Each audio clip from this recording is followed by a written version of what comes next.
All right. Hey, what's up, everybody? It's Maderi Music, and I am one of your hosts, Dorian Wallace, along with... It's your girl, D. Marisa, in the building. Thank you guys for tuning in. Yeah, go ahead. No. Jump in, Dorian, jump in. So today we're with really esteemed medical professional, Dr.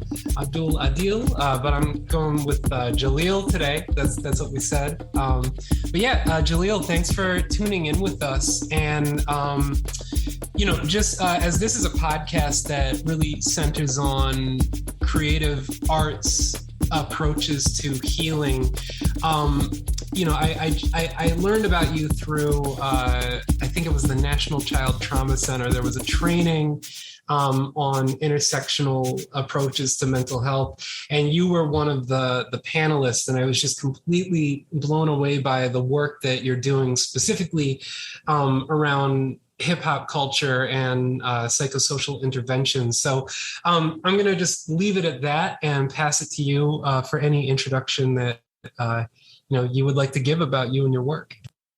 Well, first of all, thank you very much for having me. It's a pleasure to be able to talk about folks who are trying to leverage this culture that is so inspiring, so complicated, so frustrating, yet so revolutionary. And I certainly want to try to be very direct about both the benefits as well as some of the challenges of the use of the music. But the way I kind of think about it, it's a foreign language to some of us, but you sure better learn it if you want to communicate with today's youth. So, it's a shout out to anybody who's tuning in, whether you a hip hop head who's an expert or somebody who can't even make out the words and has to go to Genius, on a webpage to figure out what's being said, or Apple Music to figure out the lyrics. It is a very powerful cultural phenomenon, domestically as well as internationally, and it should be used to reach some of the folks who otherwise are unreachable through traditional means. And I am sponsored by, so to speak, the conference you were running that you ran across was the National Child Traumatic Stress Network. It's a substance abuse and mental health services administration, federally funded network of providers who talk about all different aspects of trauma. And the trauma components that I focus on primarily are community violence and behavioral disruptions and conduct problems, particularly related to gang involvement or interpersonal violence in homes, communities, and schools. Well, and so I guess, first and foremost, I am assuming that your work as mental health professional is not what led you to hip hop. What is your relationship to hip hop music and hip hop culture? Sure, and I'm very happy to always say I'm a Motown baby. I was raised on, traditional, if you will, R&B soul. You know what I'm saying? That's right. Hey, I'm listening to Parliament, Funkadelic, Confunction, OJs, Spinners. I'm taking it in the Wayback Machine. And one of the things that we've had to do, though, in working with youth over the last 30 years is you have to be able to grow and expand. I like to tease the young people about some of the samples they use, and I had those records myself, right?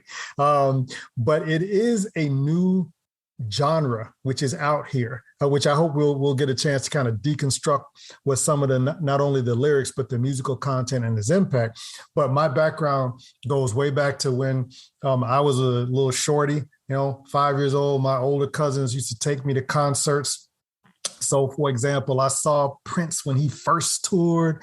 I used to be in the front row for Rick James and Isley Brothers and Earth, Wind, and Fire, all of those. And so I have an aesthetic of what I might have preferred growing up. Now, taking it in the hip hop context also, and this is some of the conversation I have with the young people, is you should know your history. And you know your history, you appreciate why people say what they say when they say it the way they do. So I will talk to them about Motown. I'll talk to them about R&B. I'll talk to them about these things. There's a musical history connection that I like to bring up with the young people when we're launching our program. You should know about the last poets. You should know about Billie Holiday, Nina Simone, poets like Amiri Baraka. His son went to Howard with me. You know, we were there on campus at the same time. You should know about songs like Mercy, Mercy Me and Ghetto Child and Fight the Power, and not Public Enemy's Fight the Power, but the Isley Brothers Fight the Power. Then you can appreciate the connection to Public Enemy's Fight the Power. Even you think about today, you know, I kind of break down rap into conscious rap and gangster rap, and I juxtapose and compare them. And I actually use both genres depending on my audience and the message I'm trying to deliver. But you think about the songs like "Are You Man Enough?" You know, that's an R&B song, but that's like gangster.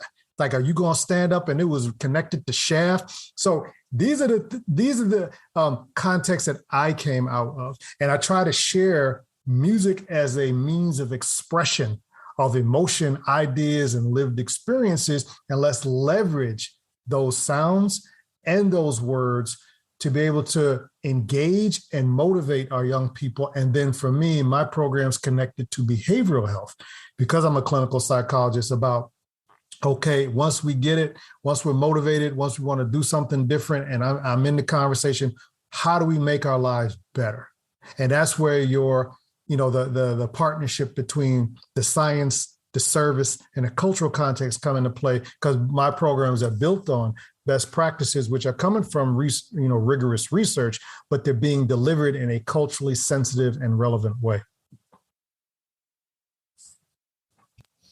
Yeah, it's. I'm really glad you brought up that you're a Motown baby, because so on Audible right now, and this is something that we've used inside Rikers Island, but Chuck D of Public Enemy just released an audiobook called Chuck D's Songs That Shook the Planet, and it's just a history of his own personal experiences as well as the cultural experiences with like Billie Holiday's Strange Fruit and Curtis Mayfield, People Get Ready, Sam Cooke, Change Is Gonna Come, Edwin Starr, War, Marvin Gaye, What's Going On, Stevie Wonder, Living in the City, you know, and it's just like, it's really great because Chuck kind of speaks into multiple dimensions because, you know, he's talking about his own life as a child, and the relationship to this music, but he's also coming in as one of the most historically important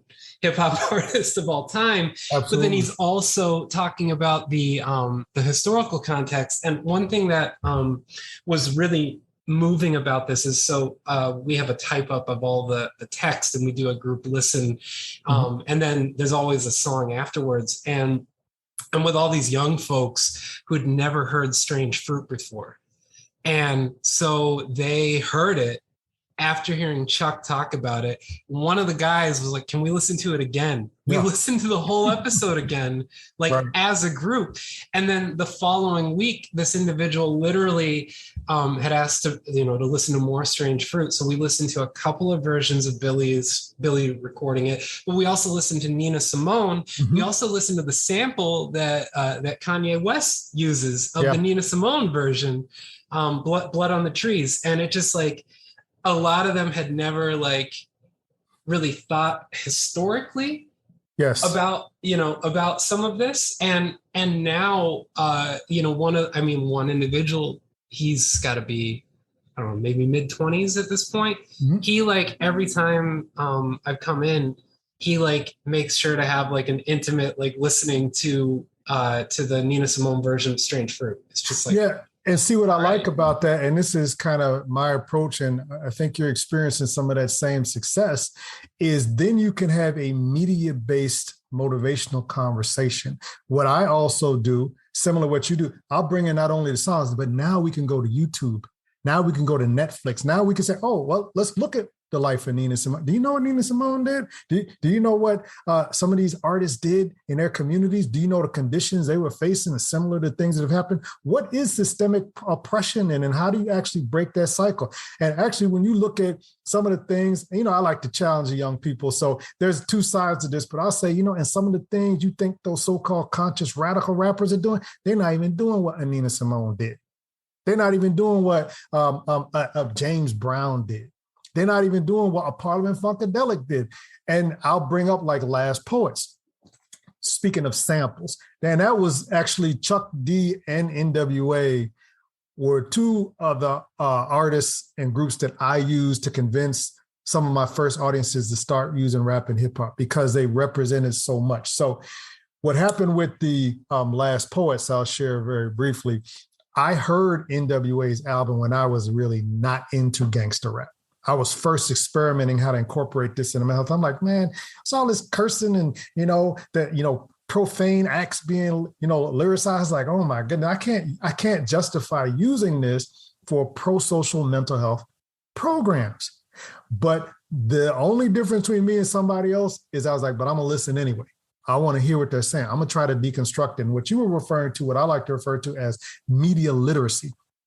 It's not just listening, it's listening and understanding and being able to deconstruct the messages and then apply them in your own life. So when NWA's, Ends for Life came out, people was like, oh my God, what's it? I was like, okay, well, I don't like NWA. I heard some of the early NWA stuff, like Dope Man, and some of my friends play. I was like, man, I don't really care for that stuff. But I also saw they went to number one. In terms of that, I remember that's when SoundScan was first reporting in the sales. I was like, they're number one. I was like, okay, they're number one. I'm hearing this every place I go with my young folks. I was like, I got to break this stuff down. And I listen empathically, not judgmentally, right? And what I heard was the song that really taught me about deconstructing stuff with the young people, which was, Die in Die, right? The famous revolutionary Last Poet song, which is a die, die, die. And then it's increasing in intensity. I'm not sure if you've heard, which one I'm talking about. Yeah, it's classic. It really bridged the generational gap. And it's die, die, die. So Black people can take over. And it was just like that, I call it like that jukebox judo. Just flip the whole message and like really thought-provoking. And I'm hearing NWA sampling it. So they took one of the most radical, revolutionary spoken word pieces and they put it in the middle of a gangster rap album.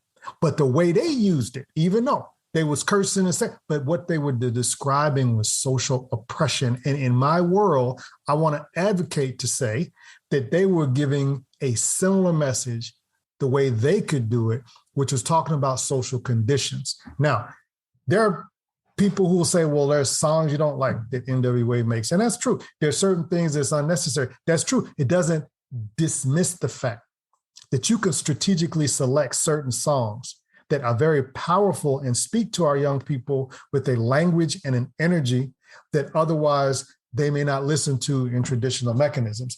And so I use that. And I also use Black Man in Effect by BDP, which I played at a professional conference for the first time when I was first getting started. You could have heard a pin drop. People had no idea that you could get that type of cultural affirmation, Black history lesson, and still be funky. I still put that in my trunk and put that on my subwoofer today, right? I played that for my kids one time. I was like, oh my God, that's such a good song, right? This is like 30 years later. And so there's a real opportunity for us to bridge these gaps, and particularly with the folks who are the hardest to reach and under the most stress. All we got to do is empathically listen and be creative in how we approach them. Yeah. Just because I know Dee is a little under the weather today, I'm going to do my best to not dominate in questions. Did you have anything you wanted to comment on? Yes, just a bit of curiosity, because Dorian and I have been doing the same work. And so my question is, I hear a lot of the political education and what did you call it? I was going to say music theory, but I think it's deeper than that. So I want to know, how do you use the music to help shape the critical consciousness of the young people, especially as they engage with an oppressive society constantly, being born into it being ingrained in every system that they frequent in their homes. How do you help sharpen their critical consciousness through the music? Or what lyrical selections would you like suggest or go to kind of start those processes? I think it's a great question. And I'm using the term media literacy. People have talked about critical consciousness as it applies to media and music. So, you use the language you want to get the point across, right? I think that entails a couple of things. One, and I'm going to have to keep it real here, right?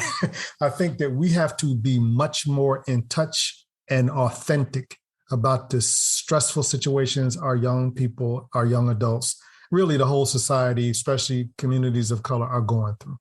Yes, come on now. Sometimes we don't like to hear that people are dodging bullets, getting jacked up in their homes. They're suffering grinding poverty, the type of poverty that's intergenerational that can almost destroy your means of even hoping that you're going to have a better situation unless you start taking some alternative routes. When police who are supposed to be there to protect you actually are part of their oppression and a brutalization. And we take that all the way back to the slave patrols, and bringing in that history, going to school situations where you're looking at people who are struggling in school, not getting the mental, emotional, and academic support they need to be successful. And the schools are under-resourced. And even when they're properly resourced, which is very rare with the youth that I use, the whole cultural context, sensitivity, and awareness of what kids are actually living through, they have no clue, or they have no clue about how to making connections in such a way that kids believe that they can actually help them. And education is really a way to advance. So you looking out at people on the block, if you're one of these young persons, you're like, look, first of all, I don't even know if I'm going to be here at 18 or 15 or 12. So I'm going to start looking and living in the now. And when I live in the now, that means, it's very viable job opportunity to go out and hold this, be a lookout for that, slang this, bang that, because I can see the immediate tangible results. And you know who's in front of me? The guys on the block or the young women on the block. That's a viable, not only role model, but it can be a mentor, because some of these fragmented families, they're not able to offer that type of supportive, responsive relationships financially, socially, emotionally, that the young people on the block can offer. So lots of reasons. I mean, all of this. I'm just kind of highlighting, you got to be able to be honest with our young people about what they're living in and what they're going through. Once we acknowledge that it's not that our youth are so horrible and they're super predators, and our youth reflect the failures of our adults. And over time, once we can have that authentic conversation, then I can strategically look for which songs are echoing the particular message that I'm delivering. So for me, it's dealing with trauma and its impact, its negative impact, particularly related to violence. It's dealing with community violence. It's dealing with gang involvement. It's dealing with racism and oppression. And I see those conditions and I want to find songs that do one of two things. And this is why I use both conscious and gangster rap. Either it's going to articulate the problem in a way that's motivating and reflects what the youth really feel and think about a situation, right? So will you remember the song, going classical again, because I use both classical and contemporary stuff. So you go back to F the Police. F the Police is resonating 30 years later because they see the brutality. They knew about George Floyd before there was George Floyd, because there's George Floyd's in many cities, Laquan McDonald here in Chicago. You got these, very tense, negative relationships with law enforcement on multiple levels, right? And so when somebody says, man, F the police, it resonates with that lived experience. It resonates with that emotion. It resonates with just that raw, unchecked, look, this is how I feel about it. And maybe it's not right to say it. Maybe not all police but as an institution, F the police, right?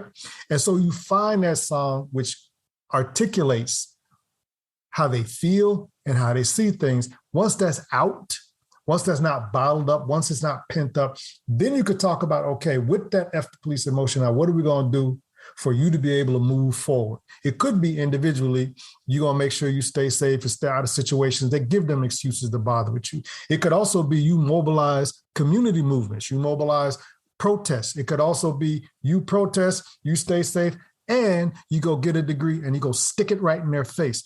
and you do this, and you can still rap.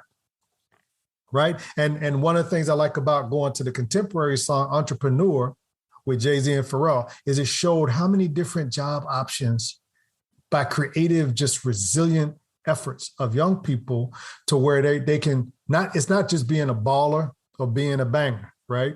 It's that you have different things that people have done. But again, the thing I like about that song is they showed you clips of what people are doing. They gave you the information, but how they do it in an engaging way with a good beat. And so that's the type of selection about what you're trying to do that you use, and you select gangster rap, for example, to express things, to express grief, to express the emotions, to express the anger. It doesn't have to be all nice and cleaned up, and we don't live in a Pollyanna world, but like that anger, that resentment might be real. And let's start there. You can also use your conscious rap, which is saying, okay, these are the things that we need to be doing. All right. You're allowed to still be angry. You're allowed to still be upset. You're allowed to, be ticked off. Now, what are we going to do with that? And that's where, for my program, the mental health component says, pick those songs which show some of those best practices. For us, I give you this example. We have 5 best practices in our prevention programs and our violence prevention programs. First thing you got to do, and this is coming out of the Center for Disease Control and the World Health Organization. So this is traditional, rigorous research, right? But we package it and express it using targeted rap songs. So first thing you got to do, first best practice we've adopted at the Urban Youth Trauma Center, University of Illinois, Chicago, is you have to support survivors of trauma. That includes hearing stories you don't want to hear. That includes sometimes getting them past the stigmas of therapy so they can get treatment to start breaking these cycles. That includes when they come to school, sometimes people who are triggered by violence or just had their best friend shot or they walking past dead bodies. You know what? They may snap off in class. They may not be listening to every word you say. As a teacher in the morning when they just went through that or they didn't have sleep or they didn't have a good breakfast, embrace that they're supporting and they're trying to survive oppression. Right. And so supporting survivors is critical. And so you might get a rap song, be it a conscious one or a gangster one, where people are expressing the difficulties, the frustrations, the hardships. You got some songs here by some Chicago artists that talk specifically about trauma and how they were traumatized. You got G Herbo's albums all about PTSD. So that's a very helpful musical way of expressing the first best practice. And of course, we got our whole Brooklyn drill library that we could also refer to. You all can toss in some names. I like Casanova, and, I was following his story, even here from Chicago. Yes. Very sad about, Pop Smoke and some of the others. And so we have to be able to say that's not just like harsh music, but that's not just gangster music. That's not just Brooklyn drill. That's young people's lives that they're talking about, and people connect to that. Second best practice is find supportive relationships, particularly adults who can help you, but also friends. Now, do they need to navigate sometimes where gangster rap talks about, I'm being called out to go do this mission? Should I do it? If you remember Kendrick Lamar's video, Ignorance is Bliss, where he suffered a loss. It was in the implication there was do violence, and they was telling him, come on, let's go back and do this drive-by and we're going to retaliate. And it presents the problem without resolving it. See, that's a great launching point for who are your friends and what's your responsibility to your friends. And is our way of grieving as young people retaliation and anger, or are there ways of using like restorative justice approaches where we can heal from our harm and we don't have to harm because of harm? And that's a difficult thing. Goes back to best practice one. You need help with that. That's not something we should have our teenagers out here trying to process multiple griefs and, family fragmentation and poverty. And then on top of that, process all that and just and stay calm and smile. It's not realistic, right? You a word over here. Pardon me? You giving a word. Come on. I'm going to hurry through the rest of these. But these are like our 5 best practices, and all of them expressed through rap and hip hop culture. Right. The other ones we use, the third one is establish or develop your skills, and for me, I spell that skills with a Z. So know your skills. So I don't care what you've gone through. I don't care what people have told you. I don't care how bad things are around you, you have a gift. Some gift somewhere. Just like with Snoop Dogg, sometimes you might discover that in jail, right? Sometimes you might discover that people see things in you that you didn't know you had. And there's so many stories we could bring to show how some rappers got started very late. I also saw Mano, say first time he started rapping when he was in solitary confinement, right? And this doesn't mean we have to use only prison stories, because we got a whole nother wing of the community out here. But I'm trying to use even your most harsh situations. You can still find some inspiration, right? Some people are good at athletics, some people, and that's why I like the entrepreneur video, because there's so many different things that people are good at that you wouldn't think of, like anime, right? So I know some people even are leading and have successful careers doing yoga, leading people in yoga. Whatever you got, whatever your gift is, use that, and I'll give you some alternatives, and then you leverage it, and you cash that in. Try to get your bag doing it that makes you happy. Fourth thing is establishing a sense of safety. And so no matter how harsh things may be, there must be a sense of safety. There must be at least some place, sometime, some people where I can feel like I have hope and I can have some help to stay alive, and then not just survive, but then thrive, right? And then the fifth thing is changing cultural norms. And this is probably our most powerful political best practice. We're saying that there is such a thing called oppression. And this oppression glorifies, if not embraces, I'll say glorifies violence in society as a whole that then is allowed institutionally to be perpetrated disproportionately against people of color, especially low income. And that includes FBI. I'm gonna have to go ahead and say it. That includes, FBI, state police, local police, Department of Homeland Security. I could go down the line, right? These institutional mechanisms are used to keep people controlled, contained, and oppressed. And so we have to be able to talk about what's the role of violence been historically in controlling, containing, and if you talk about Native Americans, ethnically cleansing a society. And so we have to talk about that. We have to challenge that. And if we want to talk the talk, we got to walk the walk.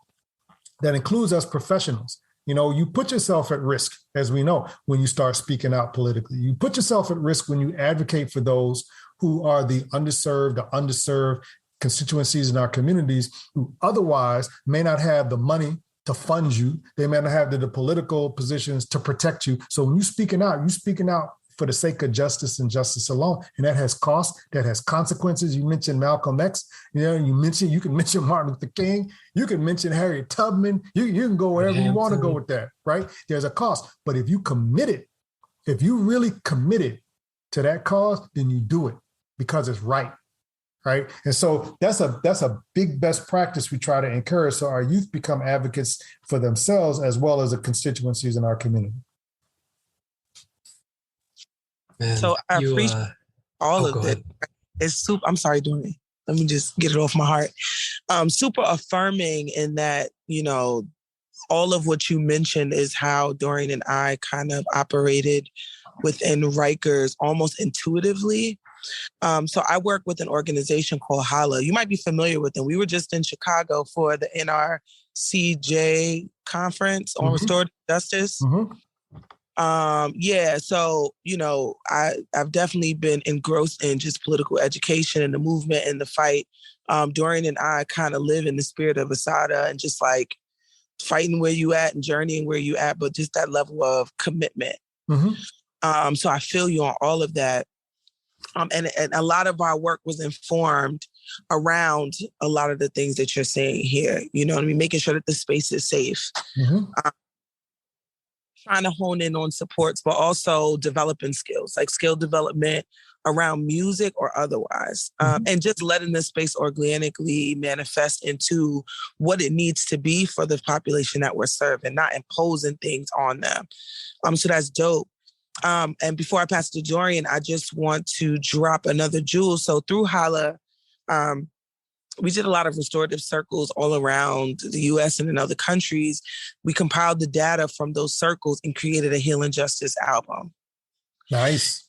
So I would love to share that with you as a resource, something that we created. Our young people, our first cohort of youth organizers who went through the Nat Turner Ella Baker process, which is a 24-month process, just giving political education around, just the pillars of our community, giving legacy, but also speaking to those, ethnically cleansing entities within our communities and just shedding light on them so that they also can take some of the blame off themselves, right? Yes. Because my favorite line, Dorian will tell you this, is like, you were born with the gun in your hand. You got to know that first, right? And so, yes, we all have choices. And yes, we're probably at a crossroads at a pivotal moment. But when you don't have many options, you take an option, right? And so we want to increase options and just understandings of the world at large, also helping folks understand their place in it, so that they can begin to reimagine possibilities for themselves. So I definitely want to share that with you, that resource with you. And I guess we can do that afterwards. But just hearing you talk about, F the police, we got a song called like, I'm on that shit too, where we're talking about all the societal ills and like, yeah, I'm tired of it, and I think it's a great place of relation. And also just speaking or putting words to the emotions that a lot of us feel as we cycle through these systems of oppression. So thank you for that. And I'm going to pass to Dorian. Can I throw one thing in there? Because you said something important I want to underscore.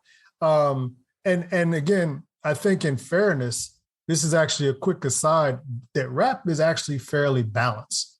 I mean, it's kind of a loving culture. I mean, if you look at that clip, even from Little Baby, when he talked about the bigger picture, he had a clip in there about that showed police persons actually doing their job fairly, protecting the people getting hugs from kids. He didn't have to do that, right? But we have to speak about the disproportionate injustices which go on, no matter whose job it is that we have to be talking about, police, or it could be mental health, which has fallen short in my world. I have to be honest about that. Now, I like to make the distinction between rap music and hip hop culture. And here's why. It's because of something you mentioned. I tell people like rap music is great, but it's not enough. Hip hop culture offers you those same affirming, expressive, productive opportunities and spaces, but you could do it as a rapper. You could make music. You could make your movies. You could do your beatboxing. You could do your graffiti art, right? You could do all those components of rap and hip hop, plus their modern derivatives, which are the industries of clothing and sneakers and design, graphic design. You got documentaries, you got podcasts, people who are good at podcasts, it's just so much that comprises rap and hip hop culture that it gives those young people more opportunities to find their skills. Because if you keep alive all 5 of the original elements of rap and hip hop, that gives you 5 times as many choices. You don't just have to, do the bars and break the bars behind the mic. Yes, I definitely agree. And that's a great perspective about hip hop culture just being all encompassing. And it's true. I think for some of us, I'm an 80s baby, but I grew up in those beautiful parts of hip hop as well. It just becomes a part of your culture, right? It's just like, when you're looking for the latest trend, you're looking at the artists, what you see in the videos, what you see on the billboards, you see on the posters. And I also do fashion and design. So oftentimes I look at the stylists, I look at the culture, I look at the times, like what's happening politically to know, and as it relates to hip hop, to kind of get inspiration or figure out the direction that we're going. And I think that's a great compass to offer to the young people. So thank you. Dorian, I'm sorry. Did you have anything to say? No. It's I think dialogue's more important than I just what y'all are saying is just needs to be said. There's a lot. Just between the two of you, like I think there's like a couple novels worth of information that just got dropped. There's 2 things in particular that I did want to hit on. The first is one thing that kind of really helped me understand the sociology of the issues that we as a culture are facing, but also just Black people in general in the United States, is that, so I had a physics teacher in high school who like asked the question, what came first, the chicken or the egg? And he was like, we use that as like a rhetorical, like, we don't know where it began. And it's like, but it actually has an answer. The egg came first. Like, there was a bird that wasn't a chicken, that an egg was hatched, that a chicken came out of it. So we know that the egg came first. So it's a dumb question.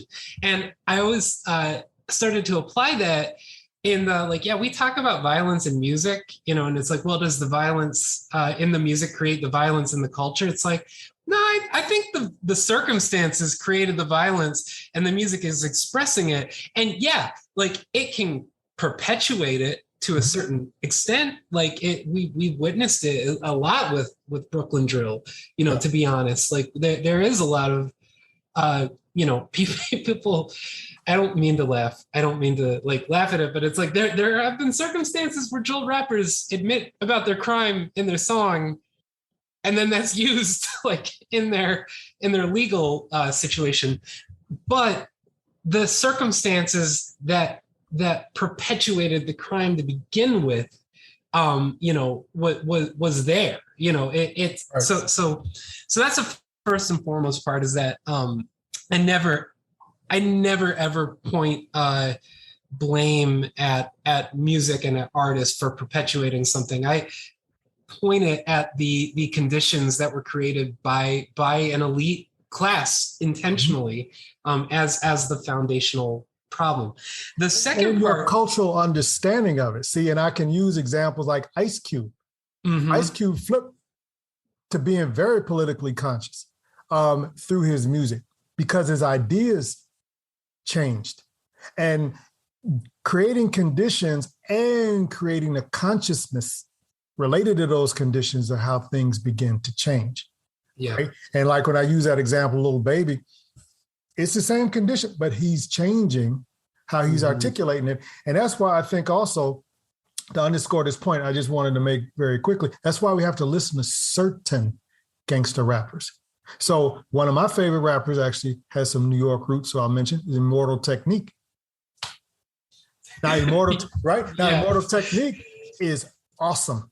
Now, he says things in a certain way, but you can't tell me he couldn't go toe-to-toe with a political science professor or, these political leaders here, because his understanding of the situation has changed. So it's the conditions and the mentalities. And unfortunately, this is ironic, that then when those young people, through their music and outside their music, begin to challenge those conditions and actually try to make fundamental systemic change, they're attacked. And that includes from the public enemies of the world up to the Immortal Techniques today. So it's definitely more than kids making music that's responsible for violence and oppression. And we adults, though, control the narratives. So we're going to absolutely blame poor kids for their situation, as opposed to looking at resource allocation, historic oppression, and other inequalities. Jaleel, I think you and I are like spirit animals.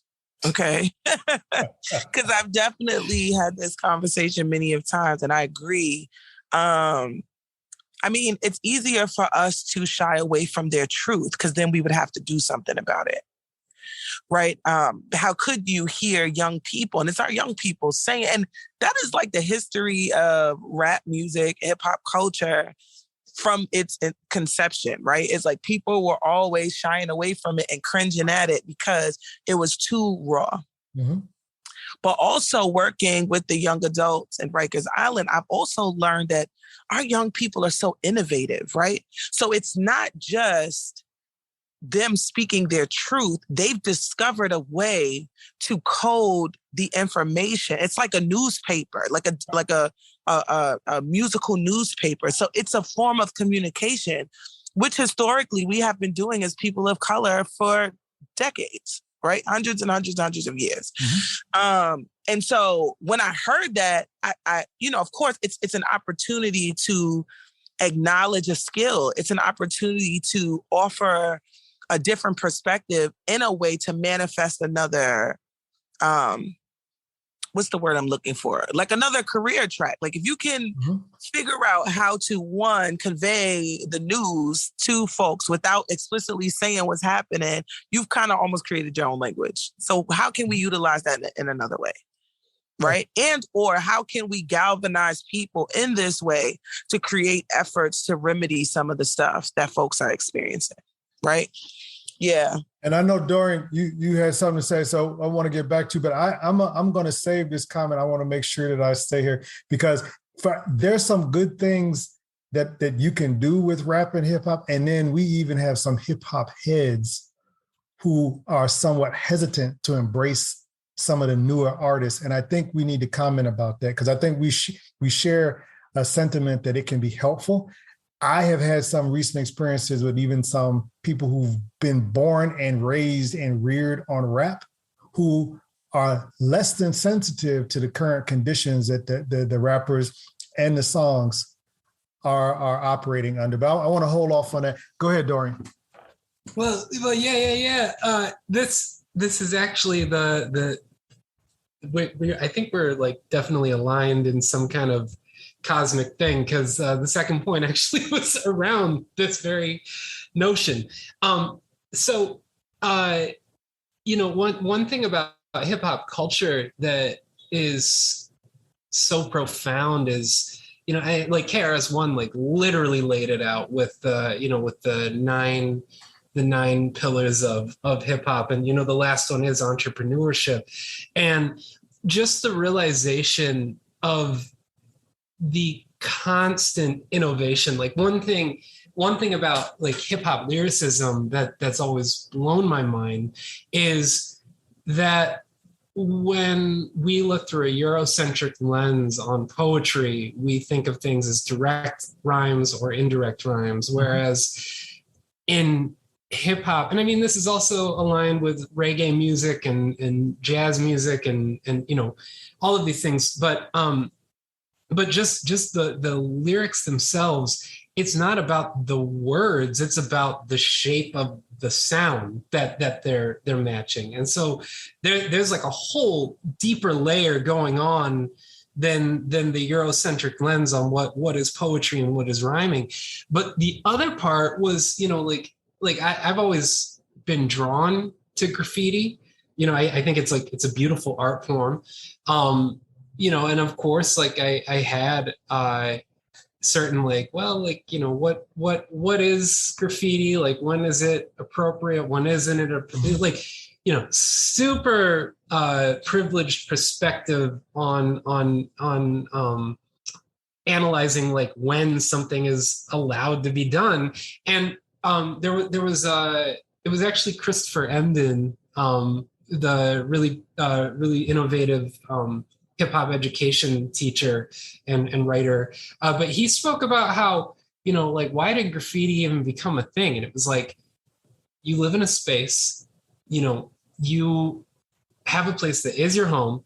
It's an entire community, but none of you have any political power. None of you have any economic power, so like you don't have any choice in when a developer comes in and just fucks up a whole, space. So like, how do you control that narrative? You make your own art pieces, your own art installations to actually change the way that the place you're being forced to live in, you actually have control. And it just, I'd never like thought of it that way. And it just like completely warped, just warped a lot of these the understanding of the spaces in and of themselves, that at the root of all of this, there is a sense of entrepreneurship.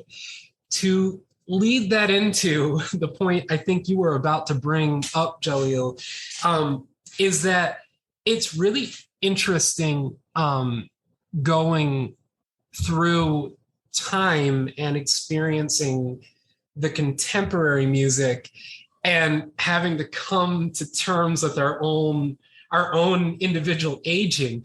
Because when I first heard Brooklyn drill, like when I first like actually heard it, I had this like moment of like, this is the most fucking like violent, like blunt, unartistic music. I don't know if I can like do it, but all the young people, this is what they listen to.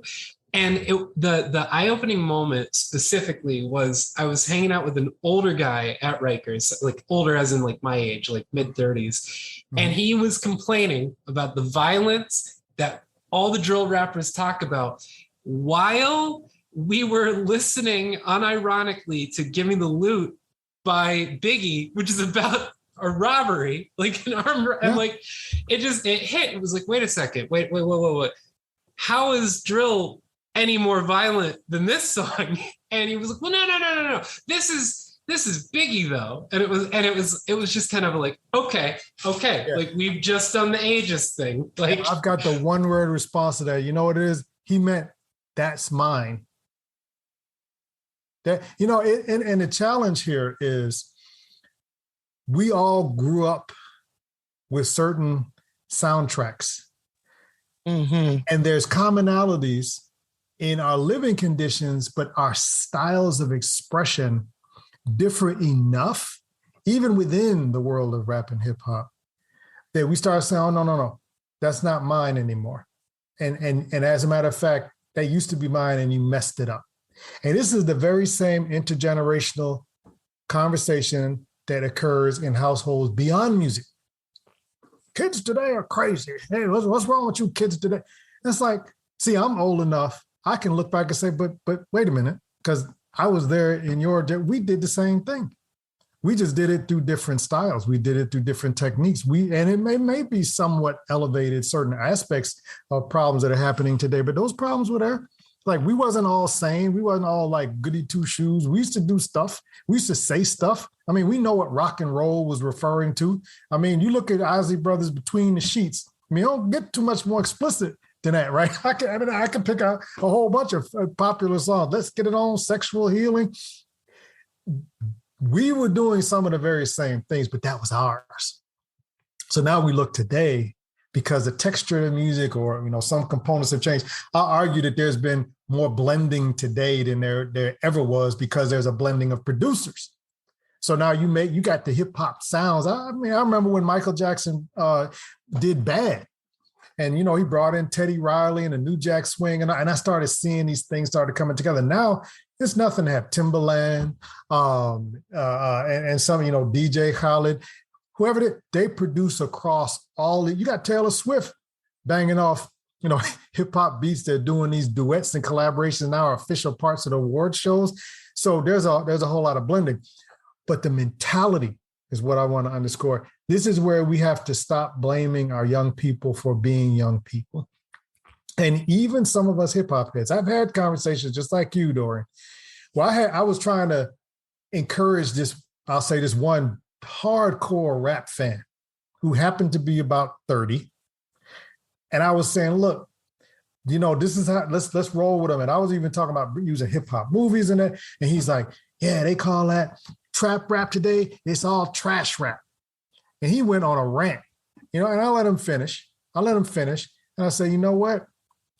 You sound like they used to talk about us when we were young at the same age with the cohort which was out. Now, I happen to be part of this, you know, long enough that I've gone through the stages when it was really Afrocentric.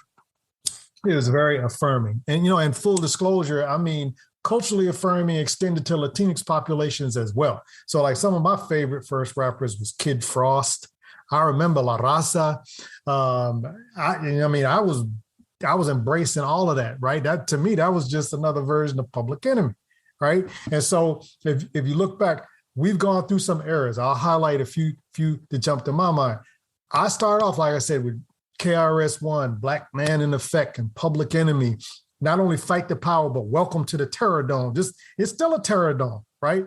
I remember when there was violence in hip hop and what happened? Leading for self-destruction. West Coast made, we all in the same gang, right? So there was a response back then So rappers had some social consciousness and responsiveness even back then that we tend to forget. I'm happy that we're kind of having a little bit of a post-George Floyd resurgence, but this is part of the tradition of rap and hip hop. And like you were saying, D. Marissa, the whole hip hop culture started as a response to being excluded from the exclusive, Studio 54s and the discos, and you had to go make your own music in the street with your friends, with whatever box and turntables you could and block parties. And it was also an anti-violence effort, right? Because a lot of that early hip hop culture was letting kids come together who otherwise would be fighting. So you got all that. And it's funny because some of the R&B, if you look back, were hinting at this. So I use Michael Jackson as an example. You remember when he did Bad and Wesley Snipes was one of the leads, or Beat It, right? And that's marketing to the larger audience, but it's got its roots in what was happening in hip hop culture. So we moving forward. I was around during the Death Row, the Tupac, Biggie, and I actually was on the BET Teen Summit set when Biggie did his first television performance. I tell you more about that maybe on another podcast, but it's very interesting because he almost didn't make it out there because he couldn't stop cursing in the lines he was trying to deliver. And P. Diddy told us, like, okay, you got one more chance. If you can't do it, we're not going to be able to do it. And he went out and he rocked it. But they tested him before the cameras were rolling because he couldn't stop cursing in one of the lines he was delivering. And he actually did in, Now a Star Is Born, right? Lauryn Hill, DMX, right? I remember then we go into the next phase, the Eminems. I'm around when, Eminem is around there hustling, on the battle rap circuit, 50 Cent trying to do his mixtape. Lil Wayne was really Lil Wayne, right? Kanye couldn't even get somebody to give him an opportunity to rap, right? They laughing at him around the offices, not giving him the opportunity. Then we move forward. Now we got Kendrick Lamar's era, winning a Pulitzer Prize, right? We're moving forward, but things are not necessarily changing in terms of social conditions. And if you look at the styles, yes, I mean, there are definitely some new styles. There's Brooklyn drill, you got Chicago drill, they got trap music, they got the hyphy movement still around out there. You got different things, but the structure and the creativity, like you mentioned, Dorian, I still hear Rakim. I still hear those inside rhymes. I still hear that. Mm-hmm. You know what I'm saying? And it's a shame. A lot of people don't even know who Rakim is outside. That's a whole nother podcast we can get to. So let's look at a couple today. You're looking at the Nicki Minaj's of the world. Don't sweat the technique. He's got the book up. Yes. You're looking at the Cardi B's of the world. Now, from my work, see, I have to talk about Cardi B because Cardi B, yeah, somebody are looking like, she's just, sexually provocative, if not promiscuous. No. I'm like, yeah, but from my work, she's reflecting society. Yep. And she's reflecting young people I work with who are trauma survivors. She's a trauma survivor. She's known intimate partner violence or domestic violence. She's known homelessness. She's known poverty. She's known sexual exploitation in the dancing industry. She's survived that. Yes, she is a blood, okay? She has her song Red Bars. She's also a mother who is trying to move forward with her life. And people get angry at her imagery or some of her early career choices, but that reflects the oppressive restrictions available to her at the time. And don't forget ever, she is a trauma survivor. Yes. Quick question, and I would love for you to expound on this more. But do you believe, because there's some talk that like Cardi B kind of started this whole drill wave. Do you agree? I can agree with that. And I think that things come into mainstream media's attention late, and then they have to put a face on it. Yes, I agree. And that's how they say, oh, you're the one who did such and such. If we look at it, we've talked about NWA, right? Rock and Roll Hall of Fame, the whole nine. People would think they invented gangster rap. I remember Schoolie D. I remember Just Ice. I remember people who were doing things underground beforehand. So just because the mainstream media grabs a face and attaches it to a trend doesn't make that person the originator. She's a reflection of drill. But we know, and we've talked, drill is just the latest mainstream term for a trend of thematic content, which has existed from before the beginning of rap. Before the beginning of rap. A couple of the songs I was listening to a couple of days ago that reflect that whole commentary on conditions. You all remember Mercy, Mercy Me, right? Ghetto Child. They're talking about conditions that people have gone through. So I can't say that Cardi B has invented the conditions that now she's popularized and now, monetized. I'll say that she is a reflection of a current trend, but it's the same trends that we've been going through, the same things we talked about, Billie Holiday and Nina Simone talking about. She just is responding in her own way. And you can't always dictate to people that they should respond in a positive way to a negative situation. And that's really a lot of what gangster rap is. Secondly, you can't say because you make a gangster rap song, that's all you can do. Because there are some very hardcore gangster rappers who've made some very politically powerful songs. And that doesn't get acknowledged also when they're talking about drill and other things. Now, we're not going to play around because, we keep it real here. Do I wish that there was not the provocation sometimes that happens with drill in Chicago, in New York, and other places? Of course. You look in Miami, there was a rapper who's taunting people, right? And 5 minutes later, he's like, come and get me if you want. And 5 minutes later, somebody came and got him. And he got shot and killed. And you have probably seen clips of people who are taunting through social media and they're using music. But even the ones who don't use music, they're taunting in social media because social media is a reflection of our society. Don't blame it on just the music and don't blame it on just drill. It's us. Yep. Yeah, and definitely stop blaming the young people, please. Please. How do you pick the ones who have permission not to know for the state and the culture of the world? Like, that is insanity. So please stop. If you're listening here, we don't want to hear you saying the young people are responsible for the ills of our societies. These are things, they're just reincarnates of the many years that we've been fighting for liberation and fighting through oppression. The systems are the same. I'm studying and teaching the Black Liberation Army.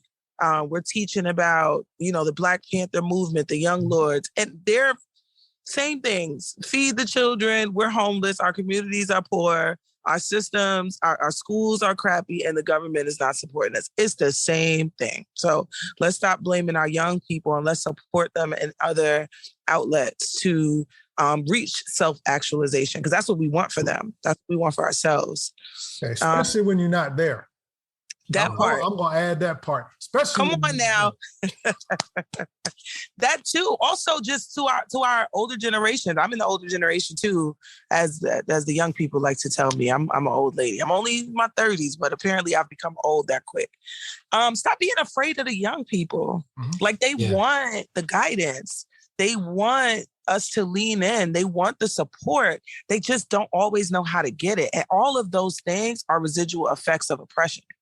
Right? Like, from the beginning, from the war on drugs, we've been disassembling community. We've been disconnecting our young people from our elders. And there's a reason behind that. It's all a part of the beautiful design, right? And the residual effects of COINTELPRO. We don't want our young people to get the information. We don't want them to get the key. We don't want them to be actualized in the fight against liberation. So we keep them separate. Lean in on some young people. I always tell folks, I walked down the street this morning, actually. I was grabbing some coffee on my way to the gym, and there was a young boy, had to be about 12 years old, and he was talking to his sister. And he's like, F this and F that. It's about 8 o'clock in the morning.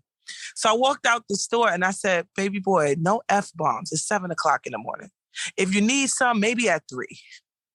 And he looked at me, he said, huh? I said, it's kind of early. Save it for 3 o'clock when you get out of school. And he laughed and I laughed and they kept it moving. And in one way it's saying, young man, you're outside in the street, right? And I'm sure your mom did not send you to school this morning to be dropping F-bombs on the corner, right? So it also calls you to be more aware of your surroundings. But also I understand, because you're about to go to this charter school where they're going to tell you that you're not good enough and you didn't sit straight enough. So I understand the anxiety around going to school this morning. Save that for after something happens, right? And when you're amongst your friends and your peers, because to be honest, we're not asking you to be perfect kids. We want you to be able-bodied, able-minded adults.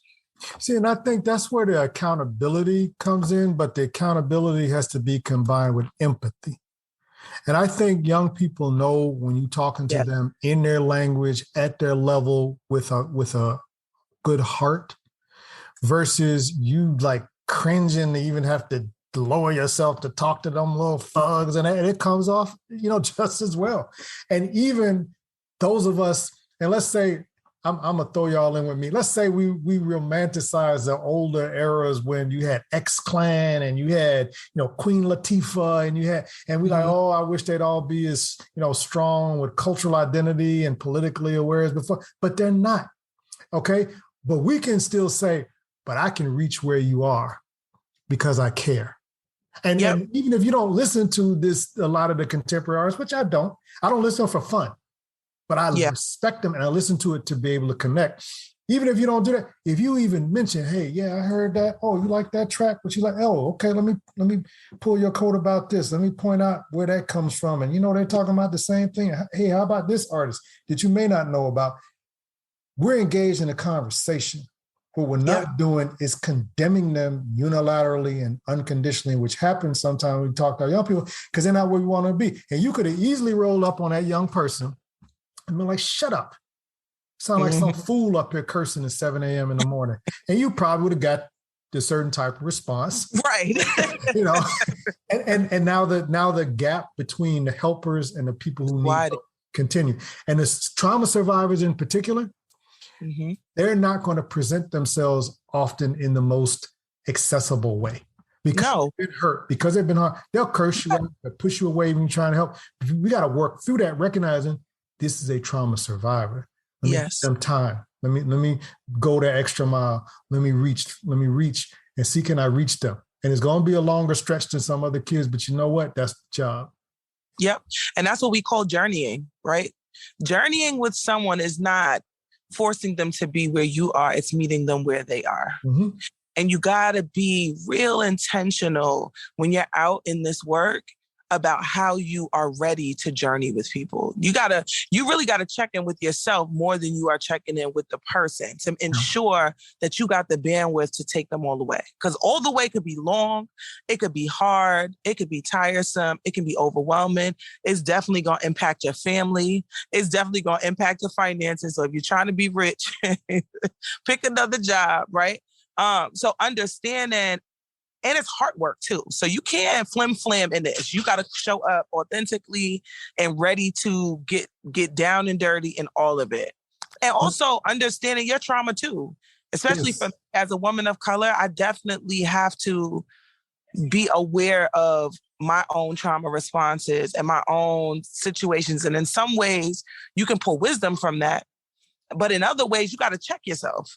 And you got to be clear on all of that to be able to journey with someone. Yes, and let me say, I know we're winding down. You made a couple of important points. First, I also clear space. I believe in the John Brown School of Allies. So there's always folks from other backgrounds, from other countries, and really rap and hip hop is an international phenomenon that we want to find that commonality to help us all mobilize to get better and help heal each other, right? And standing up for what's right, the justice. The second thing, which is an important point, and people don't, especially people who are very committed, such as yourselves, may not always want to hear this, but I have to say, that's also why we need self-care. Oh, yeah. See, that was a huge point you were making. We have to take time for ourselves, at least a little time, to recharge our batteries, and it's okay. And sometimes you got to tap out. It's like, oh, I can't take that attitude today. I'll be back tomorrow. And I think being honest with ourselves, as you mentioned, and having a systematic, regular time that you're recharging your batteries, whether I do some stuff, y'all probably going to laugh, but I'll tell you, some of my most relaxing recharging times, I'm looking at animal gifts, especially like cute puppies and kittens. And I have a little exchange with my daughter. We send each other like these funny, animals doing things, or they're looking cute kittens, just something that helps me balance content that I usually need. Everybody's got to have something. I walk. Yep. noticing flowers and being thankful, having faith-based perspectives, whatever we need to recharge our batteries, that's okay. And it's not, we don't come from that school of, I'm gonna just show how what an activist I am and how helpful I'm just gonna stack extra clients and I'm not gonna sleep and I'm not gonna eat and I'm not gonna take time. You'll burn yourself out and you won't even be real. That's right. Burnout is real. And you can't pour from a glass that's empty. Yep. And that's like the simplest way to remind yourself that self-care is priority. You can't pour from empty spaces. If you have no energy left because you're just giving it everywhere and you take no time to replenish, at some point you run out. Yes. And also understanding the importance, right? And it goes back to that journey in peace. These are people's lives. This is someone's story. This is the beacon between their trauma and self-actualization. This is serious. And so you owe it, if you really just subscribe into the journey, you owe it to those individuals, those young people, those whatever spaces you are exerting energy to show up. And you can't do that if you're depleted. Yep. Oh man, it was such a pleasure. Oh my gosh. So I'm definitely going to be in the Chi very soon. I was actually there in July. I'm sorry. I met with Fred Hampton Jr. Mm-hmm. We did some street outreach. I was on the west side. I think we were on the east side. We did some family barbecue stuff. It was dope. I haven't gone to O Block yet, which is like on my list of things to do. It seemed that most of the folks at the conference were like, I don't know about that. I'm not going. But I wouldn't be in my Asada energy if I didn't go to O Block. So I'm definitely coming back to you guys' backyard. And I'm hoping to just we definitely have to stay connected. It's awesome to know that somebody somewhere is doing the work. Sure. It's great to have kindred spirits. I've enjoyed this time to chat. And just so you all know, I'm a native New Yorker. Oh, okay. Where you from? Say Harlem. Don't say anything. 976 Green Avenue. Oh no, you claim the Brooklyn. Hey, so that connection. Sorry, D. But even with that being said, the work that we do makes me feel like I've been in Chicago 30 years, so there's that as well. But I think that urban connectedness, yes, is very important because it reflects a condition where our young people, I'll suggest even our adults, are crying for help. They need help, and they need people who are in positions who have resources, who have podiums to be able to advocate while we're also staying connected to the grassroots struggle. So yes, definitely. Top it up, as they say. What I love most about my trip to Chicago was to see the community watch signs, and it just made me so hopeful of what the communities could be here. And I understand New York is just super fast. First of all, I just love Chicago. The amount of love that I received there just amongst other, other folks in the movement was just amazing. I also just with a dope organization too. So everybody loves Holla. But it was just, they were just very accommodating. It was beautiful. But also not in a super organizationally Eurocentric way where we're just in the conference. I was able to get on the ground with folks in the community and just see how they are loving on each other. Very inspiring. So, I don't know if I was in your neighborhood because we didn't meet until now, but kudos to you guys for just doing the work because community is important. We have to start centering around Black love and just people love and humanity. And it was good to see community watch people, their children on this block. We circled up with some folks who had a community garden. They're we went to the community board and was we need a bump in the road to protect the kids. We took over an abandoned lot and got some fresh vegetables and the folks can just come in and grab it as they need. We just need more of that in the world. Yeah, people doing some very creative stuff. And fortunately, not just in Chicago. They actually they made a documentary about a community that just reclaimed the playground. And they built the playground from scratch. It's actually one of the top documentaries out there on I think it's on Netflix. And I'll mention very quickly that being part of National Child Traumatic Stress Network, that's a network of centers around the country. I have the pleasure of working very directly with folks who are in other cities. So like one of my main cities I work with is Oakland. And I've been there multiple times. I'm going to Oakland in January. Yeah. And they're very big, same thing, restorative justice. And one of my key agencies is Catholic Charities of the East Bay. They have programs for folks who are in juvenile detention camps. Nice. Yeah. And they have it for when they're discharged from those camps, when they go back to school, they function in a wraparound service. And they're in the jails for the young adults who are on their way to long-term placement in the prisons. And they're running this kind of restorative justice approach with all of those groups. And it's very, very, very well received. Nice. So, this type of, again, the urban ethos. And how you use this as a language. You use rap and hip hop as a language to leverage, to help lives. That's really what we're all about. Yes. My sister, Ayula, she's my sister in the movement. She's out there in Oakland doing some of that work. So yeah, I'm aware, and I'm just happy to know folks are doing the work. This is so good. I feel so good. I'm like sick. I got a fever and I still feel so good. So thank you so much, Jaleel, for just being on the call with us and just definitely doing the work and journeying where you are. And I'm sending you peace, and I'm sending you restoration, and I'm sending you love. Yes. Thank you. We needed him. I'm going to pass the mic on over to Dorian. I know, right? We love you, Dorian. No. Thank you so much, Jaleel, for coming on. I think, we would love to have you back, because I feel like we just threw some soil down on the ground, and we didn't even I have a bucket of seeds here, you had laid all the soil, and it's there's a lot of stuff we could grow and, see where that even goes. But I guess, just to kind of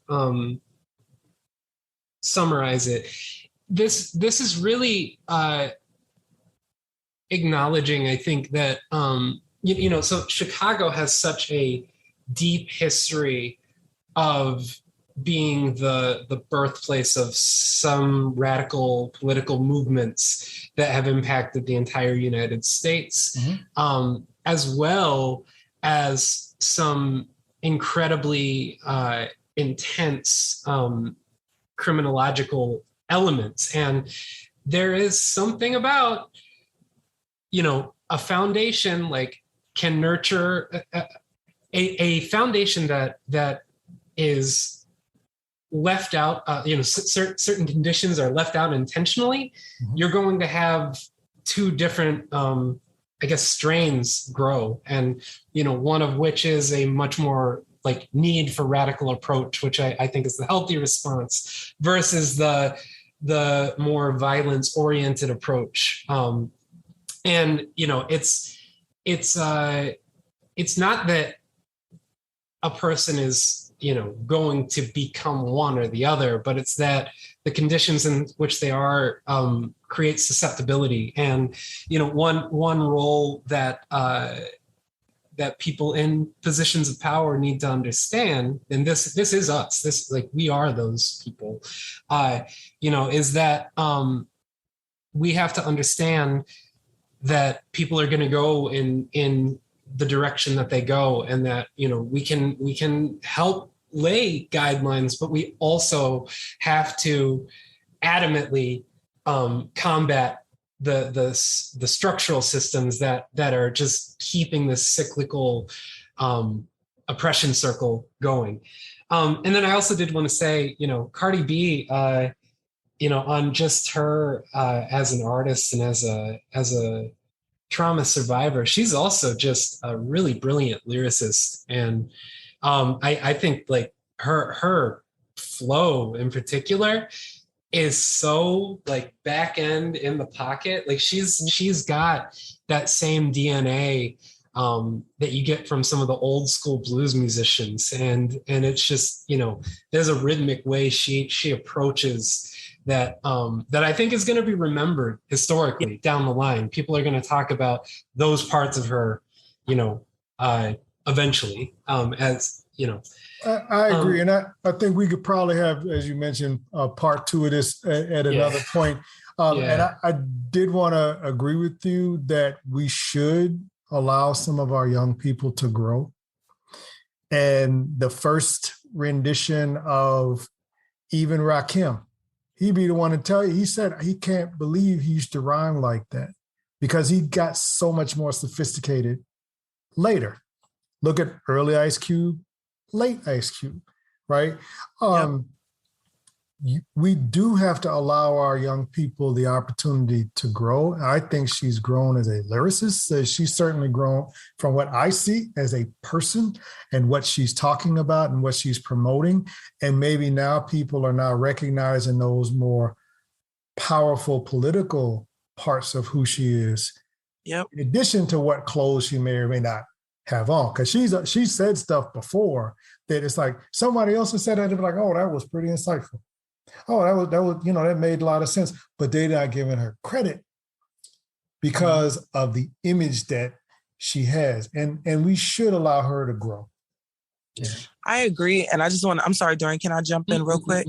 I agree. Yeah. We also should highlight like her entrepreneurial prowess too. Yeah. Because Cardi B was like independent for, I don't know if she still is, but most of her rise to stardom was done independently and it was like community based.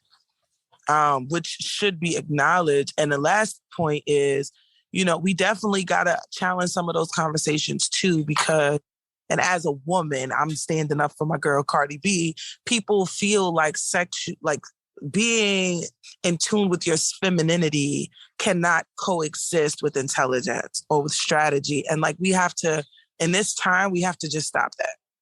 Right. And not to say that like everything must be provocative and over-sexualized, but like, yeah, she's okay with her body. She's also married. She's also a family person, a person with 2 children. Right. And so like, and is very public about how she operates with her family. Right. And so what does her sexuality symbolize other than she loves her body? You can ask Lizzo about body image.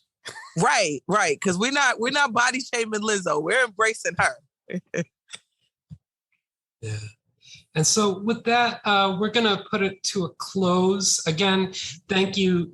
We are Maderi Music. Thank you, Jaleel, for coming on and having this, hopefully first of many conversations. Yes. Again, y'all can support us on Patreon. That's how we make this show work. We post things on there, blah, blah, blah, blah, blah. And with that, we're going to start a new thing. DeMarisa, did you want to end us out with a quote? Yes, definitely. So a quote that I was gifted from my organization, Hala, it is from Asada Shakur, and it's also how we close anytime we're in community. And so usually we would do it in 3 phases. We would do it at a low tone, which is kind of for our ancestors. And then the second time we do it for the folks that are in the space with us. And the final time we do it for all of our family and community people and just all of those that we want to touch. But because we're virtually, we're just going to do it once, but do it with your heart. So I'm going to say the mantra and you just repeat it. Okay, we cool with that? Yes. Sounds good. Cool. It is our duty to fight for our freedom. It is our duty to fight for our freedom. It is our duty to win. It is our duty to win. We must love and support one another. We must love and support one another. We have nothing to lose but our chains. We have nothing to lose but our chains. Yes, Ashe. Ashe. Ashe. Yeah, so thank you, Jaleel. Oh my God, I wish I could just hug you, sending you virtual hugs. Yeah, we're doing a virtual hugs. Yes. And thanks very much, Dorian. Appreciate it. Hope we hope we had enough of a balanced interaction there. Yeah. Whenever you post, if you don't mind, just send it to me. I like to always see what was the final product, and we can be in contact again a little bit later in the year. We'll catch up.